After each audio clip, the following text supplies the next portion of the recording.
Hello everyone. In this video, we are going to cover cosmology, that is D3 of astrophysics, and we are going to talk about, in specifically about galaxies and the universe. There are three major factors or three major discoveries that boosted the study of cosmology in recent times. So, the first one is the expanding universe. Now, in this while we were observing the light coming from different galaxies and using some advanced telescope that we made, we figured out that the wavelength of the galaxy is increasing. So this is probably due to the Doppler effect. What is Doppler effect? The Doppler effect is a shift in wavelength or frequency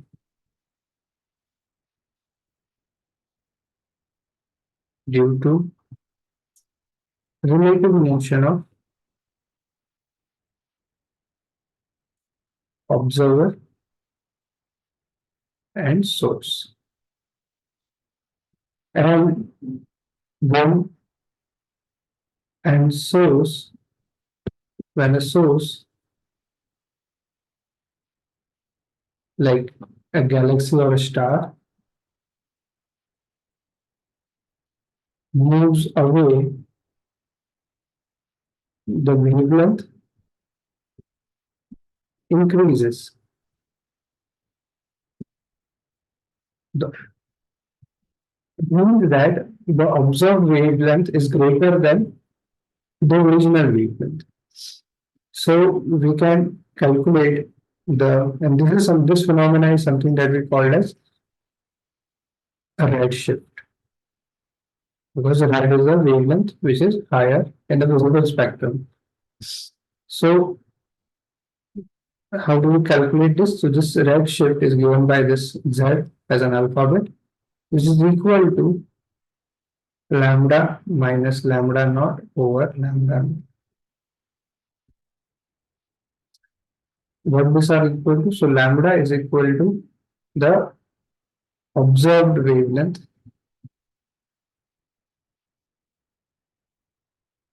and lambda naught is the original wavelength,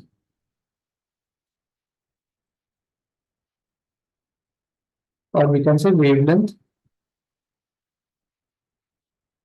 at the time of emission. So we can write this as z equal to delta lambda over lambda naught, or we can also write lambda over lambda naught minus 1. So all these things are very much useful. Now, what we also know is that a redshift is equal to the velocity v upon c, where v is velocity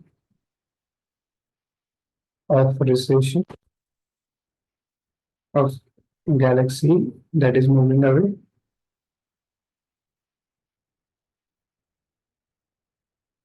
and c is the speed of light.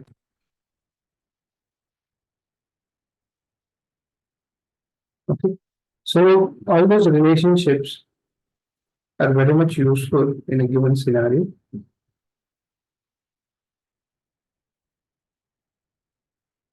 Okay, then so it was Hubble's who discovered this, and there was a Hubble's law that states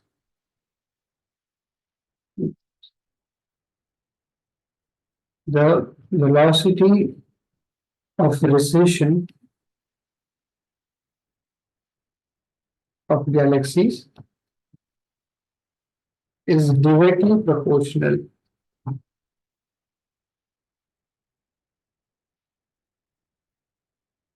to the distance between galaxy and Earth. Okay.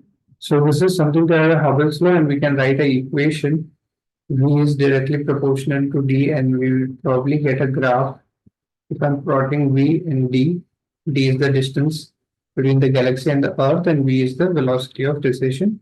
So we will get a graph which is a straight line passing through origin, and the slope is something that will give us a constant.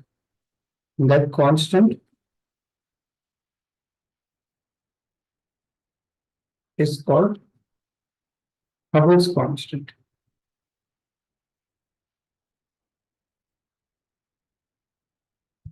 Okay, and value of Hubble's constant is roughly around 73 kilometer per second per megaparsec. Okay, and if you so this is what we get, and we can use this relationship.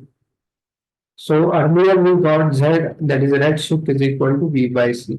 If I substitute V as H naught times D, I can get a relationship for D. The distance between the galaxy and the Earth can be figured out by finding the redshift of the light that from the galaxy.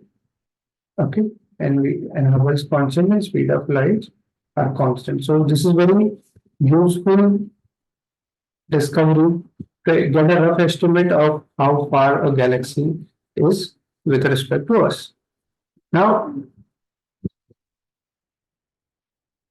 Hubble's also suggested that if the universe is expanding, it means that earlier in past, the universe must have been very much smaller, or the galaxies must have been closer to each other, which indicates to a point that which suggested that universe must have started from a single point with a explosion, and this led to building of something that we call as Big Bang theory. Okay, so there was a Big Bang model of the universe where universe was assumed to be starting from an explosion and starting from a single point. Okay, so this was the discovery, and one more helpful factor was if if there is a scale, let's say there are coordinates 1, 2, 3, 4, and so on. And let's say there are two galaxies, okay, and if there is some distance between those two galaxies. So what will happen because the universe is expanding, the galaxies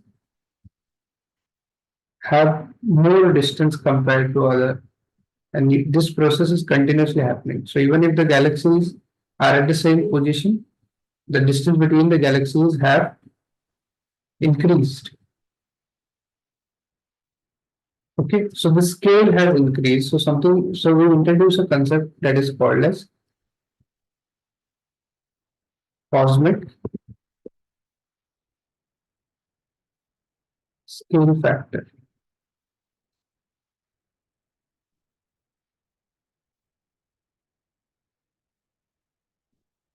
So a cosmic scale factor is basically the scale of the universe, and it is given represented by capital R. Now, cosmic scale factor is a function of time that represents the scale or size of the universe at some time t. Okay, so we can relate on those small things. So R is a cosmic scale factor. Let's say this is a cosmic scale factor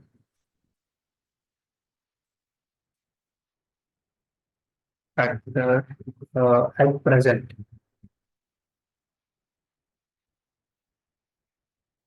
And let there be R naught, that is a cosmic scale factor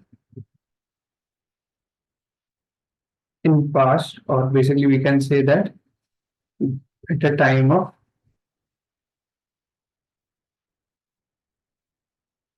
emission. Okay, so you can relate this cosmic scale factor with the redshift by this relationship. Okay, so we should remember all those relationships for the redshift. I will probably write here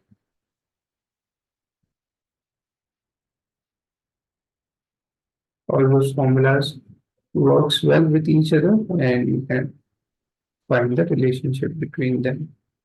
Okay, so one last thing about cosmic scale factor is that in Hubble's constant, this value that we got is the Hubble's constant value. Okay, at present is something that we got. Okay, so we need to use this to find what is. So when we figure out the units of cosmic scale factor, the units of cosmic scale factor, you will see the mega parsec is a unit of distance and kilometer is also unit of distance. So this is basically when converted, you will just get 1 over time. So that's why when we do 1 over the h naught, we will basically get the upper bound of edge of the universe. Okay, upper bound because what the number we get is basically slightly less than what the actual number is. Okay, so this is something that we can remember about T. Now, T is usually uh, used for multiple alphabet like temperature also. So I personally like this T to be given by small t. So that's the better thing. Okay, and we should know that usually, for example, they ask you what will be the edge of the universe when. So if there is an example where they have given the edge of the universe today is 13.5 billion years,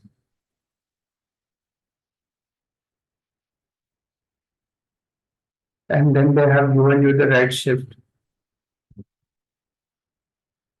Can we find the edge of the universe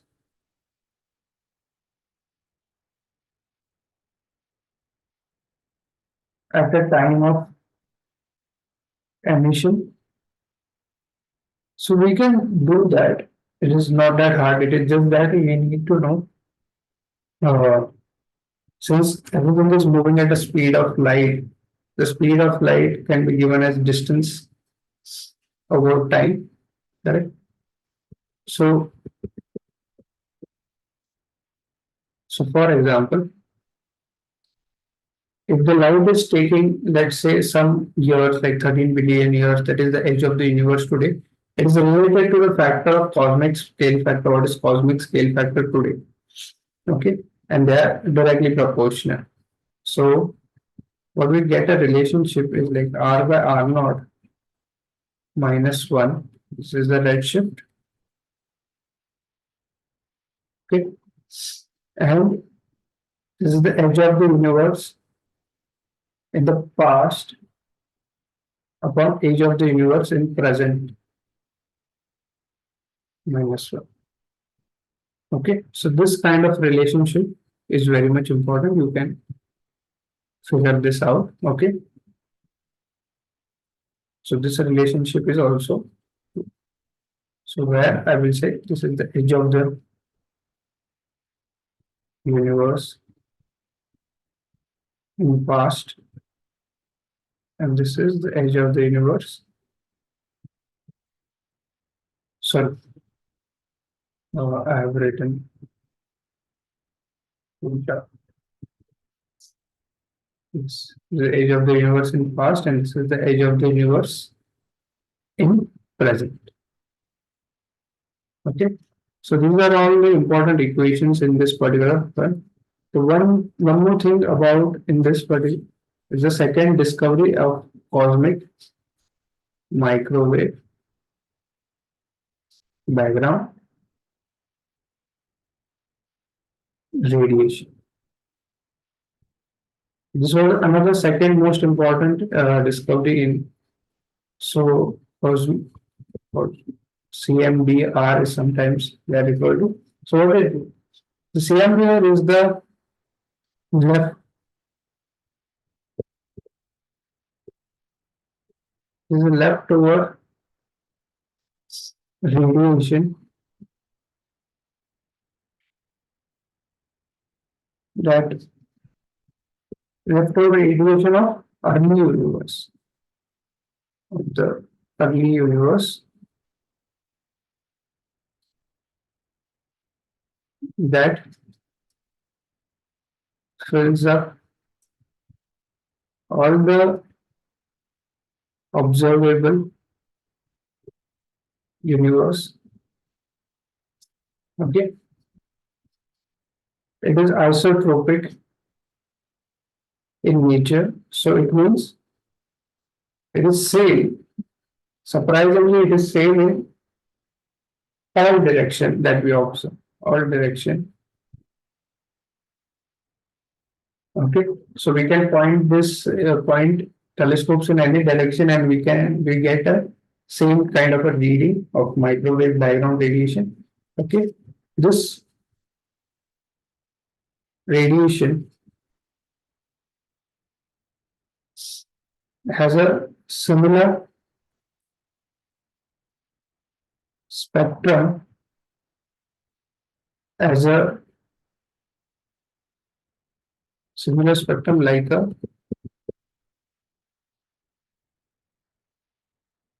black body radiation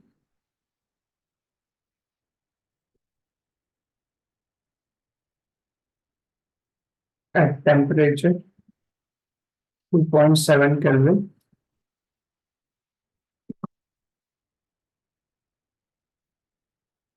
which shows the peak wavelength in microwave region of electromagnetic spectrum. This suggests that the early universe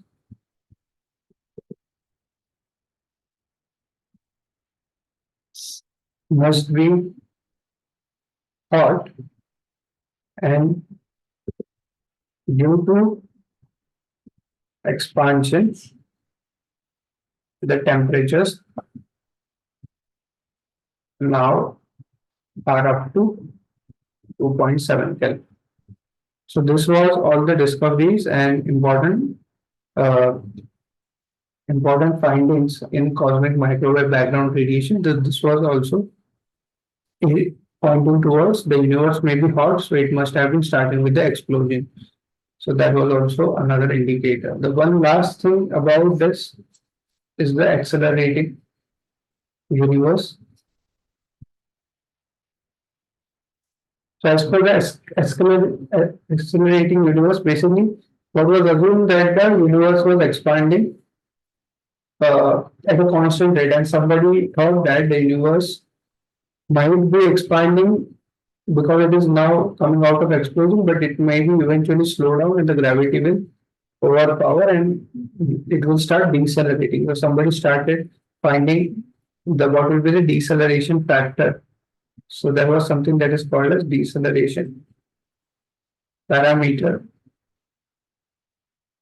that was trying to find, and the formula that we wrote for earlier the distance between the galaxy and the Earth is basically we wrote it just this ZC over H naught.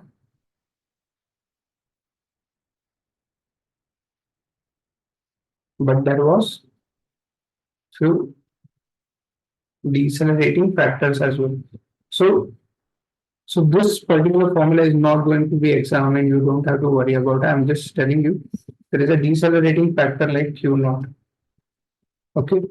And now, what was the important thing about decelerating factor? Instead of we got this decelerating factor when experimentally